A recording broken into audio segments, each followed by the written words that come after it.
Salam sejahtera diucapkan kepada Dr. Baiti yang merupakan pensyarah bagi kod kursus EDUP 3093 iaitu kursus Falsafah dan Perkembangan Pendidikan di Malaysia.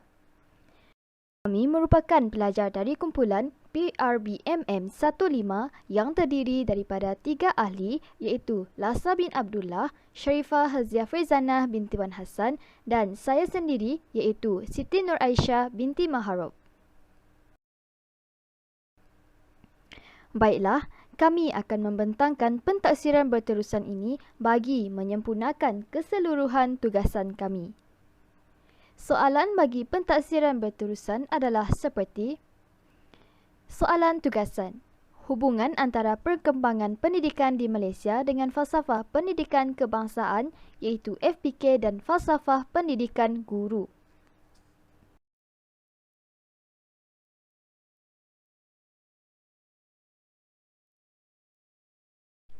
Sebelum bermula, eloklah kiranya kita melihat apakah intipati atau isi kandungan yang akan dibincangkan dengan lebih lanjut selepas ini. Jika kita lihat pada bahagian isi kandungan, kami telah membahagikan pentaksiran berterusan ini kepada beberapa bahagian. Pertama, pengenalan. Yang kedua, falsafah pendidikan kebangsaan, diikuti dengan perkembangan sistem pendidikan di Malaysia sebelum merdeka dengan FPK. Seterusnya, perkembangan sistem pendidikan di Malaysia selepas merdeka dengan FPK. Yang kelima, sistem pendidikan kini di Malaysia dengan FPK.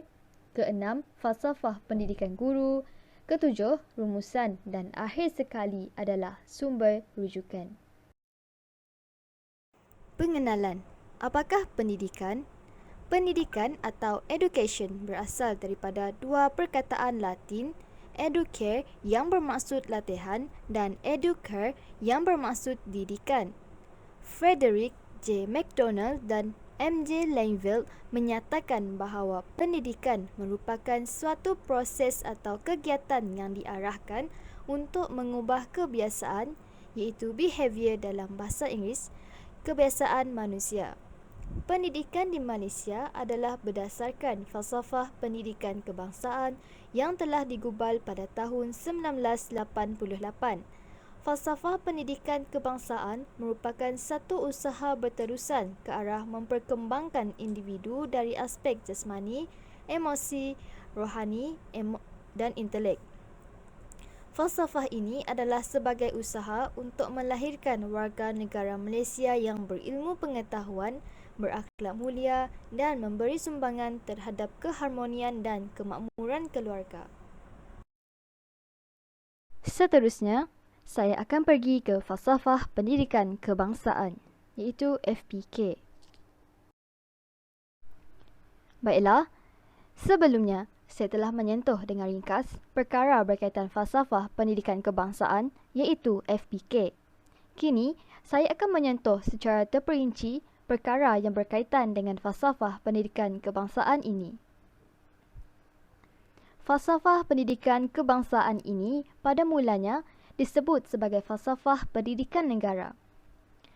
Falsafah ini merupakan dasar pendidikan yang telah dilaksanakan di negara Malaysia dan merupakan satu usaha berterusan ke arah memperkembangkan lagi potensi individu secara menyeluruh dan bersepadu untuk mewujudkan insan yang seimbang dari aspek jasmani, rohani, emosi, intelek dan juga sosial.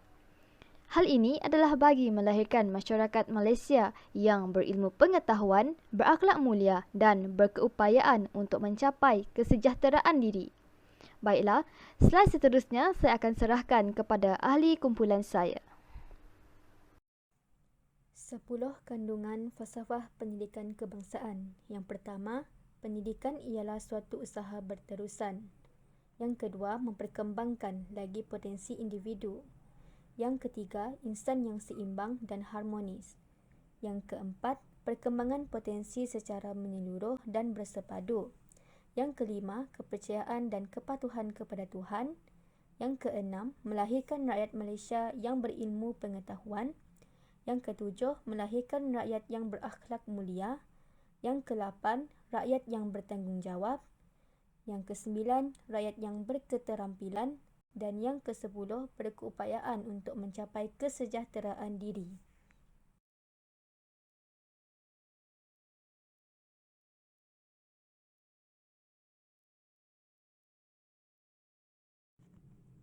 Seterusnya, saya akan menerangkan perkembangan pendidikan sistem pendidikan sebelum merdeka dengan falsafah pendidikan kebangsaan. Sebelum negara mencapai kemerdekaan, pendidikan telah dilaksanakan berdasarkan beberapa sistem yang ditadbir secara berasingan. Namun, sistem pendidikan tersebut tidak mampu untuk memupuk semangat kecintaan akan tanah Melayu dalam diri masyarakat terdahulu. Sistem pendidikan tersebut hanya menggalakkan taat setia rakyat kepada pendatang. Kebanyakan organisasi pendidikan adalah berbentuk tidak formal. Matlamat pendidikan pada ketika itu adalah untuk mencapai dasar pecah dan perintah yang dilaksanakan semata-mata untuk memberi pendidikan kepada segolongan rakyat yang boleh memenuhi keperluan tenaga dan ekonomi mereka. Sistem pendidikan pondok. Sistem pendidikan pondok merupakan pendidikan yang berbentuk tidak formal.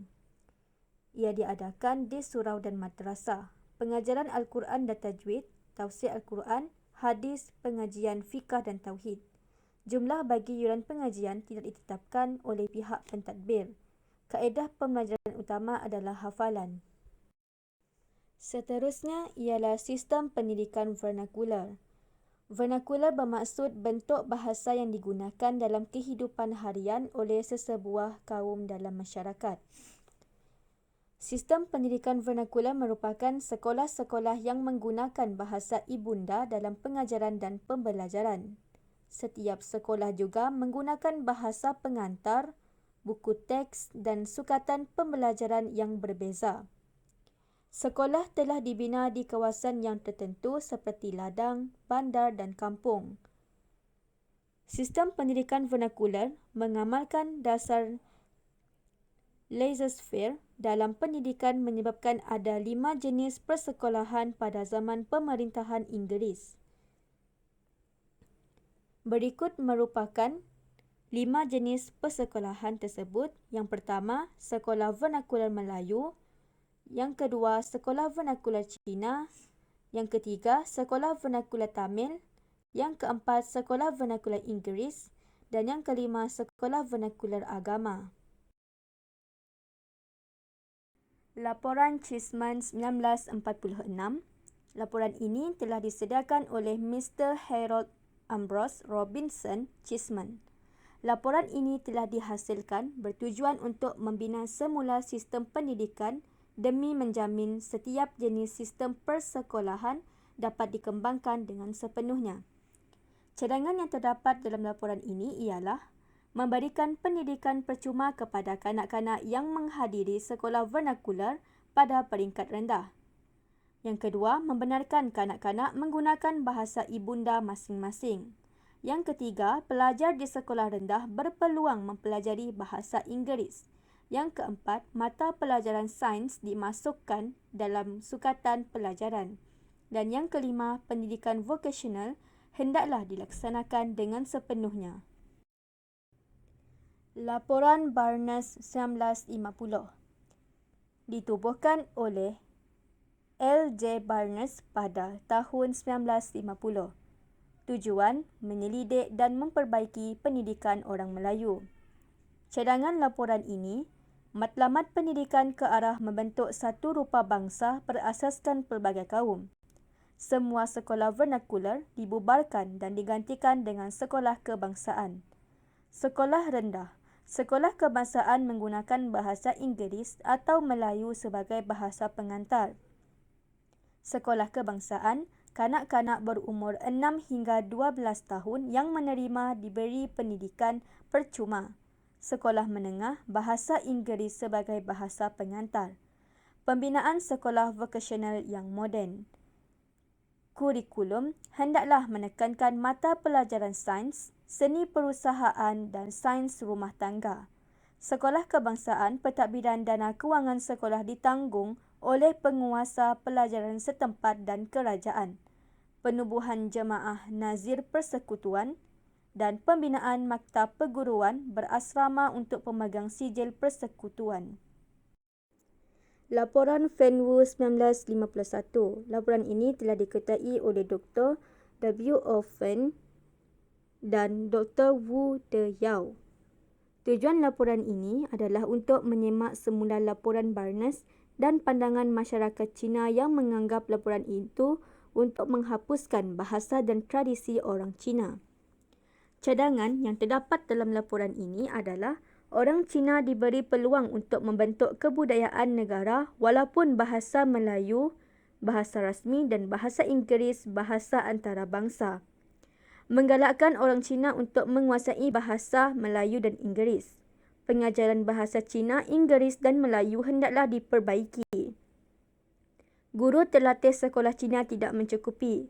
Bantuan kewangan untuk sekolah Cina perlu ditambah. Buku teks sekolah Cina perlu disemak dan dimasukkan unsur masyarakat tempatan terutamanya China dan Hong Kong. Dasar pendidikan negara hendaklah ke arah matlamat membentuk kewarganegaraan Melayu. Sekolah mesti memastikan kanak-kanak bersedia untuk menempuhi aspek kehidupan berdasarkan latar belakang kehidupan masyarakat.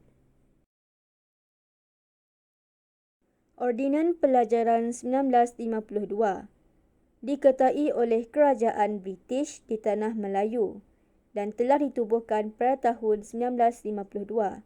Tujuannya mengkaji laporan Barnes 1950 dan laporan Fenwu 1951. Cadangan Ordinan Pelajaran 1952 ini adalah penubuhan dua jenis sistem persekolahan. Pelajaran bahasa Cina dan bahasa Tamil akan disediakan jika ada sekurang-kurangnya 15 orang murid yang ingin belajar. Bahasa Melayu adalah wajib di sekolah Inggeris manakala bahasa Inggeris di sekolah Melayu. Penyata Razak 1956. Penyata Razak 1956 merupakan cadangan pendidikan yang dibuat sebagai salah satu usaha bagi membentuk Persekutuan Tanah Melayu. Laporan ini memberi penekanan kepada usaha membentuk perpaduan di antara kaum. Jawatan kuasa dilantik membentuk satu sistem pendidikan kebangsaan yang bersesuaian dengan aspirasi, iaitu ingin menyatupadukan penduduk yang berbilang bangsa. Tujuan laporan ini adalah untuk menyemak dan menstrukturkan semula dasar pendidikan Persekutuan Tanah Melayu bagi membina satu sistem pendidikan kebangsaan. Berikut merupakan hubung kait perkembangan sistem pendidikan sebelum merdeka. Mewujudkan insan yang seimbang dari segi jeris, iaitu jasmani, emosi, rohani, intelek dan sosial. Berdasarkan kepercayaan kepada Tuhan ketika bermulanya pendidikan di Tanah Melayu. Berilmu pengetahuan dan berakhlak mulia dapat diperolehi daripada proses pembelajaran di pondok.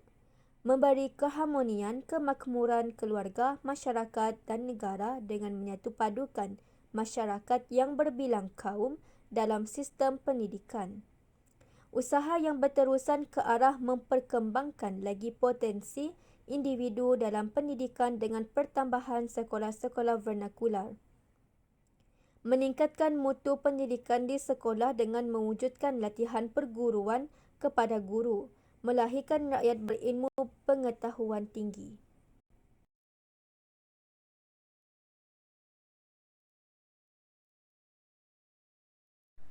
Tahun-tahun sebelum kemerdekaan telah menyebabkan para pemimpin dan rakyat sedar akan dasar pecah dan perintah British yang sebenarnya hanya menguntungkan British. Melalui perkara ini, mereka sedar akan kepentingan pendidikan bagi mencapai aspirasi negara yang maju. Jadi, sesudah negara mencapai kemerdekaan iaitu pada 31 Ogos 1957, terdapat beberapa perubahan yang dapat dilihat dalam sistem pendidikan di Malaysia. Sistem pendidikan di Malaysia selepas mencapai kemerdekaan dilihat bersumberkan kepada beberapa laporan yang ditambah baik dari semasa ke semasa. Antaranya adalah Laporan Rahman Talib, Akta Pendidikan 1961, Laporan Aminuddin Baki, Laporan Jawatankuasa Kabinet 1979 dan Akta Pendidikan 1996. Baiklah, kita akan melihat terlebih dahulu Laporan Rahman Talib 1960. Laporan Rahman Talib yang diperakui dan termaktub di dalam Akta Pelajaran 1961 mengandungi cadangan-cadangan dalam laporan Razak yang bertujuan menyatukan kaum di Malaysia. Cadangan-cadangan dalam laporan Razak yang telah direalisasikan pada hari ini antaranya adalah: laporan ini merupakan titik permulaan pelaksanaan bahasa Melayu sebagai bahasa pengantar di sekolah-sekolah. Perkara ini telah pun direalisasikan pada hari ini. Seterusnya, aspek pendidikan moral dan pendidikan keagamaan turut ditekankan sebagai teras jati diri seseorang individu. Bagi isi yang kedua ini, perkara ini juga telah direalisasikan pada hari ini. Kemudian, beberapa pindaan telah dibuat dalam cadangan ini iaitu: pertama, murid naik darjah secara automatik, pendidikan di semua sekolah rendah adalah percuma, dan akhir sekali, pelajaran agama Islam hendaklah diajar sekiranya terdapat 15 orang pelajar atau lebih di sekolah tersebut.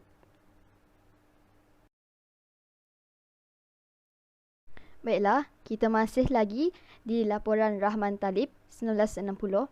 Jika kita lihat pada kotak yang pertama iaitu kelas peralihan, perkara ini telah ditekankan di dalam laporan Rahman Talib 1960 di mana kelas peralihan telah ditubuhkan bagi membantu pelajar dari Sekolah Jenis Kebangsaan Cina SJKC dan juga Sekolah Jenis Kebangsaan Tamil iaitu SJKT yang akan masuk ke Sekolah Menengah Melayu. Seterusnya, Bahasa Melayu. Bahasa Melayu merupakan bahasa pengantar bagi semua sekolah kerajaan dan di institusi pengajian tinggi. Yang ketiga, mata pelajaran akhlak di mana dua mata pelajaran telah diwujudkan iaitu pendidikan Islam di mana pendidikan Islam ini diwajibkan untuk pelajar Islam, manakala pendidikan moral pula telah diwajibkan untuk dipelajari oleh pelajar bukan beragama Islam. Dan kotak yang keempat adalah kenaikan secara automatik. Peluang pendidikan selama 9 tahun adalah percuma, iaitu merangkumi semua sekolah rendah dan menengah bantuan kerajaan.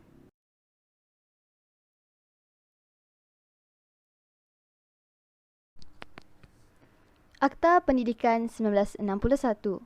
Akta ini merupakan sistem pendidikan bersifat kebangsaan dan menggunakan bahasa Melayu sebagai bahasa pengantar. Penekanan penyelarasan yang sama bagi semua sekolah adalah sama ada dari sekolah rendah, sekolah kebangsaan dan jenis kebangsaan. Secara ringkasnya, Akta Pendidikan 1961 merangkumi perkara berikut. Pertama, menekankan konsep 3M kepada setiap pelajar. 3M di sini adalah membaca, menulis dan mengira. Seterusnya, penekanan kurikulum berdasarkan kepentingannya kepada negara. Peluang melanjutkan pelajaran iaitu ketika berusia 9 hingga 11 tahun adalah perlu diberikan sama rata kepada setiap kanak-kanak di Malaysia. Dan akhir sekali, Akta Pendidikan 1961 ini menekankan asas disiplin yang tinggi dalam kalangan murid. Seterusnya, Laporan Aminuddin Baki 1964. Aminuddin Baki merupakan wakil tunggal yang dilantik bagi menganggotai semua jawatan kuasa yang terlibat seperti menggubal dan meminda. Beliau telah menolak sistem sekolah vernakular yang berteraskan dasar pecah dan perintah pada zaman pemerintahan British. Laporan Aminuddin Baki ini ditubuhkan bagi mengenal pasti sistem pendidikan yang terdiri daripada jurusan sekolah menengah rendah bagi menggantikan sekolah pelajaran lanjutan yang telah dimansuhkan. Antara cadangan yang dikemukakan oleh Aminuddin Baki adalah 15 tahun merupakan usia berhenti sekolah yang baharu, sekolah teknik telah diperkenalkan dan peluang pekerjaan selepas tamat pengajian telah akan disediakan. Beliau juga menekankan cadangan bagi membantu kanak-kanak Melayu yang dikatakan semakin mundur pada ketika itu. Antara cadangan beliau adalah masalah dan sikap guru, kemantapan latihan perguruan, kemudahan fizikal di sekolah-sekolah, hubungan guru dan ibu bapa.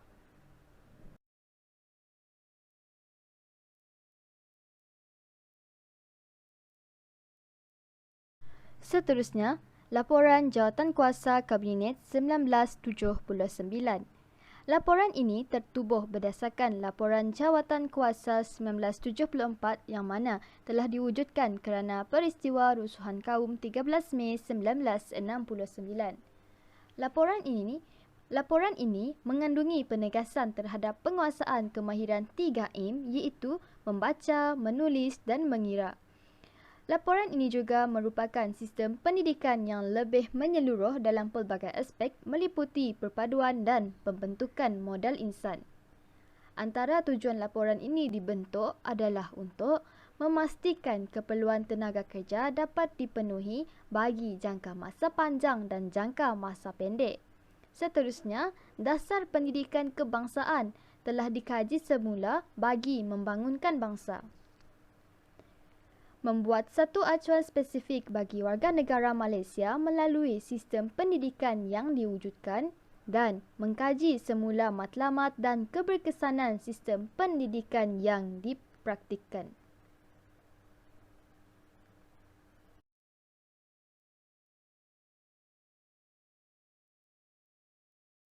Akhir sekali adalah Akta Pendidikan 1996. Akta ini merupakan kesinambungan pembaharuan yang dibawa daripada Akta Pelajaran 1961. Akta ini menegaskan peraturan pendidikan yang berkaitan institusi dan masyarakat. Akta ini merupakan panduan bagi menjadikan sistem pendidikan lebih sistematik dan lebih mantap dengan meliputi semua peringkat persekolahan daripada peringkat prasekolah hingga peringkat pendidikan tinggi. Akta Pendidikan 1996 ini juga menjadi garis panduan dan rujukan utama pelaksanaan pendidikan sejajar dengan perubahan masa. Dan akta ini merupakan asas dalam memartabatkan bahasa Melayu. Baiklah, kita akan beralih pula kepada hubung kait sistem pendidikan di Malaysia selepas merdeka dengan falsafah pendidikan kebangsaan. Falsafah pendidikan kebangsaan yang diterapkan di dalam sistem pendidikan di Malaysia selepas merdeka dapat membina negara bangsa. Hal ini boleh menjamin kestabilan negara dan perpaduan melalui semangat kerjasama, toleransi, kekitaan dan hormat menghormati. Seterusnya, falsafah pendidikan kebangsaan yang diterapkan di dalam sistem pendidikan di Malaysia boleh membangunkan modal insan, di mana modal insan yang dilahirkan berupaya berfikiran kreatif dan kritis serta berkemahiran menyelesaikan masalah serta berkeupayaan mencipta peluang. Seterusnya pula, memperkasakan sekolah kebangsaan. Hal ini dapat melahirkan insan yang memiliki ilmu pengetahuan dan berkelayakan dengan tugas serta berkemahiran dalam menjalankan tugas. Falsafah pendidikan kebangsaan yang telah diterapkan di dalam sistem pendidikan di Malaysia juga diyakini dapat merapatkan jurang pendidikan di luar bandar. Buktinya, hal ini dapat melahirkan insan yang berfikiran luas dan berfikiran terbuka. Akhir sekali, falsafah pendidikan kebangsaan dapat memartabatkan profesion keguruan. Perkara ini dapat dilihat dengan lahirnya insan yang berkelayakan dalam menjalankan tugas.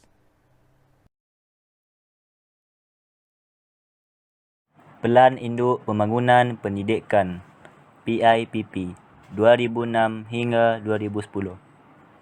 Pelan induk ini telah dilancarkan oleh Tun Abdullah Haji Ahmad Badawi iaitu Perdana Menteri Malaysia yang ketiga.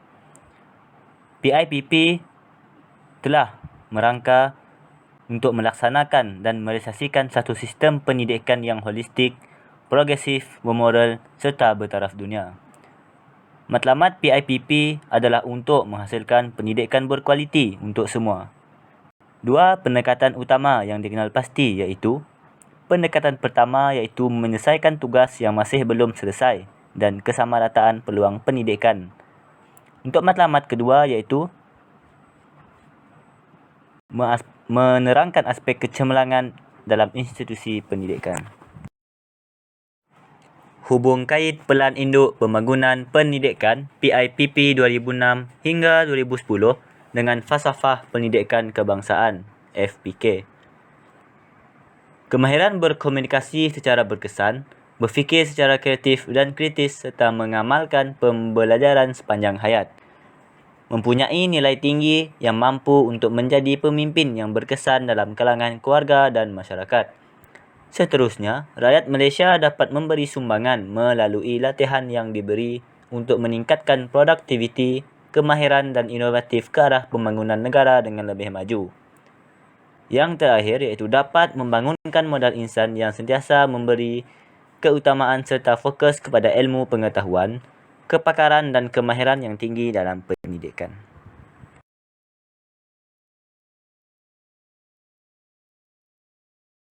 Pelan Pembangunan Pendidikan Malaysia PPPM 2013-2025.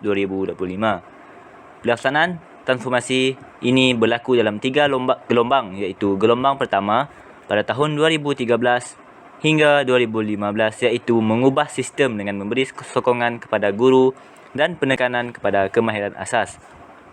Gelombang kedua pula berlaku pada 2016 sehingga 2020 iaitu mempercepatkan peningkatan kemajuan sistem, dan gelombang ketiga akan berlaku ataupun akan berlangsung pada 2021 hingga 2025 dengan menganjak ke arah kecemerlangan melalui peningkatan keluasaan.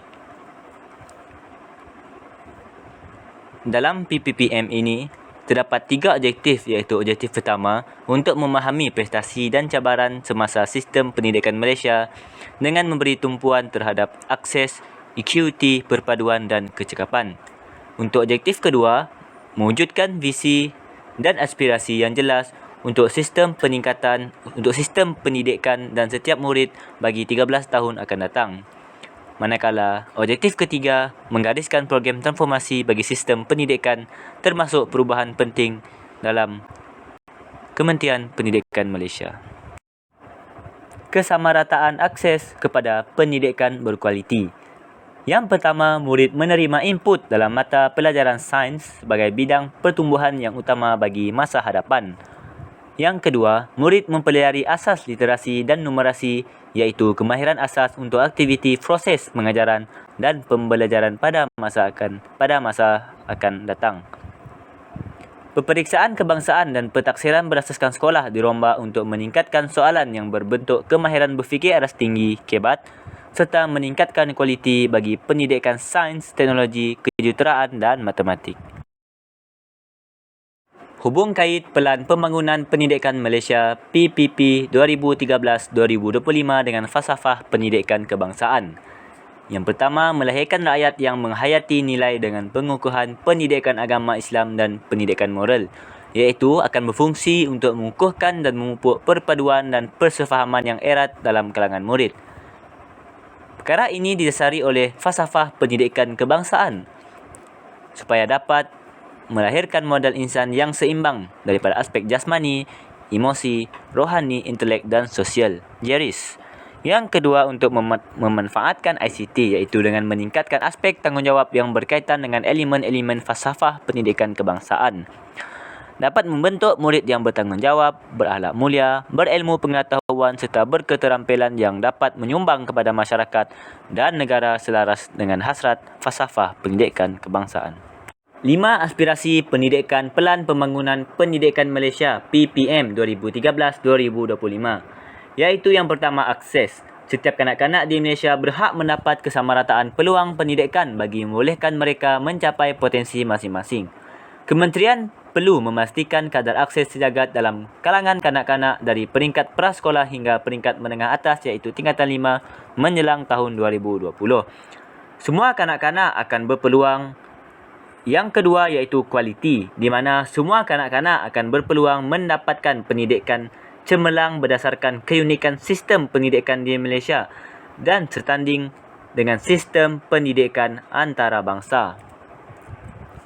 Sistem pendidikan di Malaysia menetapkan aspirasi untuk meletakkan Malaysia dalam kelompok sepertiga teratas dalam pentaksiran antarabangsa mengikut pengukuran TIMSS dan PISA dalam tempoh 15 tahun yang akan datang. TIMSS dan PISA menguji bacaan, matematik dan sains sahaja. Pentaksiran tambahan yang menangani dimensi kualiti lain yang relevan dengan konten dan konteks Malaysia boleh dimasukkan apabila dimensi itu diterima di peringkat antarabangsa. Yang ketiga iaitu equity. Sistem pendidikan berprestasi tinggi menyediakan pendidikan berkualiti kepada setiap kanak-kanak tanpa mengira kedudukan geografi, jantina atau latar belakang sosioekonomi. Kementerian berhasrat untuk merapatkan lagi jurang pencapaian antara murid bandar dan luar bandar, tahap sosioekonomi dan pencapaian antara jantina sehingga 50% menjelang tahun 2020. Yang keempat iaitu perpaduan. Murid yang berumur antara 7 hingga 17 tahun menghabiskan lebih 1/4 daripada masa mereka di sekolah. Oleh itu, sekolah berperanan untuk mengukuhkan lagi perpaduan dalam kalangan murid melalui interaksi bersama murid lain dari pelbagai latar belakang sosioekonomi, agama dan etnik dan belajar untuk memahami, menerima serta menghayati perbezaan. Suatu perkongsian pengalaman dan aspirasi dapat dibentuk. Kementerian berhasrat untuk menjanakan suatu sistem pendidikan yang memberi peluang kepada murid berkongsi pengalaman dan aspirasi demi membentuk dan memperkukuhkan lagi asas perpaduan rakyat Malaysia.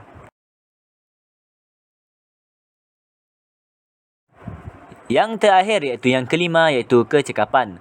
Sistem pendidikan Malaysia telah menerima peruntukan yang tinggi namun peningkatan keberhasilan murid masih tidak setanding dengan sumber yang telah disalurkan ke dalam sistem.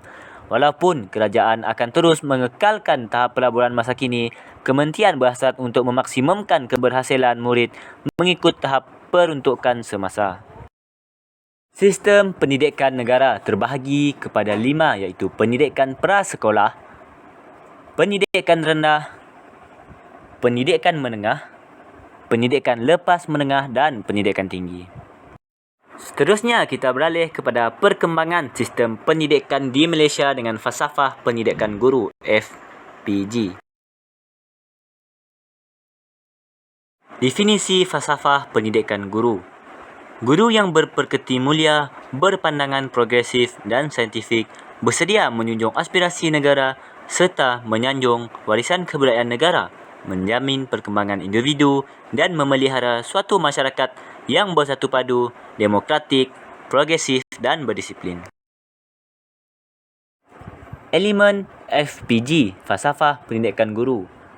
Guru yang berperketi mulia, guru yang bersedia menjunjung aspirasi negara, guru yang menjamin perkembangan individu, guru yang berpandangan progresif dan saintifik, guru yang menyanjung warisan kebudayaan negara, guru yang memelihara suatu masyarakat yang bersatu padu, demokratik, progresif dan berdisiplin. Hubung kait laporan penyata razak dengan kaitan FPG ialah menjadikan bahasa Melayu sebagai bahasa kebangsaan, memenuhi keperluan negara yang merdeka dan mengembangkan sistem pendidikan, melahirkan perpaduan antara kaum sebagai satu rumpun bangsa, tanah Melayu. Hal ini berkait rapat dengan elemen yang tergandung dalam falsafah pendidikan guru, iaitu guru perlu mengekalkan keharmonian dalam masyarakat dengan memperbagaikan aktiviti yang dijalankan, merapatkan jurang perbezaan antara kaum di Malaysia, mewujudkan satu sistem pengurusan pendidikan yang lebih cekap dan berkesan. Cadangan ini bersesuaian dengan elemen yang terdapat dalam falsafah pendidikan guru, iaitu guru mestilah berpandangan progresif dan saintifik serta sentiasa berfikiran positif, inovatif dan motivatif. Seterusnya, menyediakan kemudahan pelajaran yang mencukupi. Hubung kait laporan Rahman Talib 1960 dengan falsafah pendidikan guru. Peningkatan pendidikan teknik dan vokasional yang terdapat dalam laporan ini berkait rapat dengan salah satu elemen FPG iaitu guru menjamin perkembangan individu. Contohnya, guru mengembangkan potensi, kemahiran dan bakat seseorang murid melalui aspek-aspek jeris. Cadangan ini dicadangkan agar bahasa Melayu diiktirafkan sebagai bahasa kebangsaan yang dapat membantu guru dalam memastikan murid-murid dapat berinteraksi dengan menggunakan bahasa tersebut. Penubuhan sekolah jenis kebangsaan boleh dikaitkan dengan elemen FPG, iaitu guru memelihara masyarakat bersatu. Contohnya, penubuhan ini membantu guru dalam mengeratkan lagi perpaduan antara kaum dalam kalangan murid. Hubung kait Akta Pelajaran 1961 dengan falsafah pendidikan guru. Guru akan memastikan perkembangan setiap individu. Guru memelihara serta mendorong ke arah satu pembentukan masyarakat yang berdisiplin. Kerana akta ini, peluang masyarakat untuk melanjutkan persekolahan daripada 9 tahun ke 11 tahun. Pendidikan keagamaan seperti pendidikan Islam dan pendidikan moral dapat memupuk kerohanian yang kukuh dan unsur-unsur disiplin yang tinggi.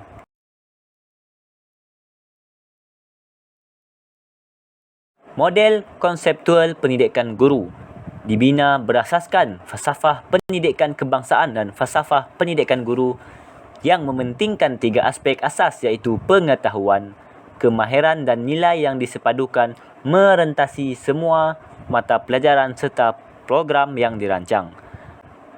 Yang pertama, ketuhanan, iaitu menganjurkan peningkatan ilmu, penghayatan dan amalan individu sebagai insan yang percaya dan patuh kepada ajaran agama.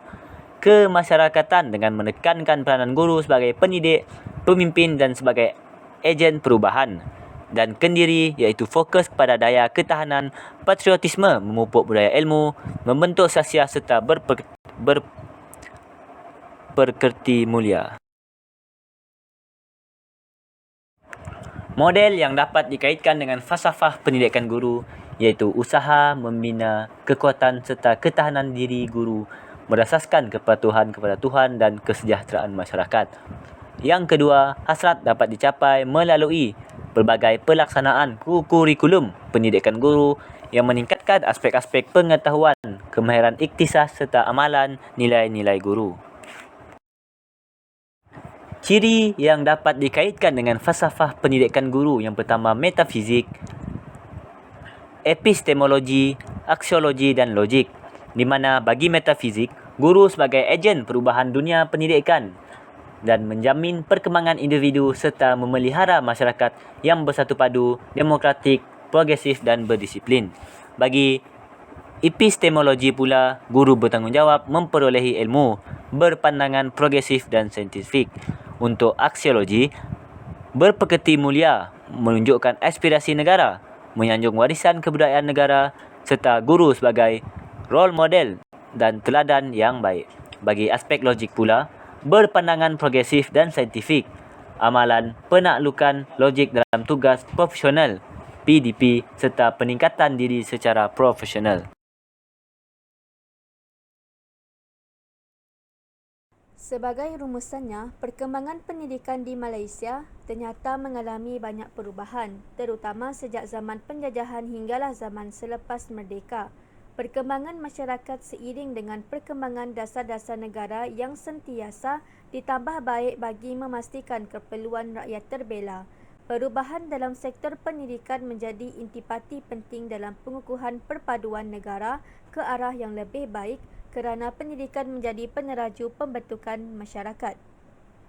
Aspek-aspek murni amat ditekankan dalam pendidikan kerana sebagai sebuah masyarakat majmuk, nilai-nilai murni perlu ada dalam diri setiap masyarakat. Namun, walaupun banyak perubahan yang telah dilakukan, kelemahan-kelemahan masih lagi wujud dan perlu diambil serius dalam pihak kerajaan untuk menyelesaikannya dengan segera. Berikut merupakan senarai sumber rujukan yang telah kami gunakan untuk melaksanakan tugasan ini.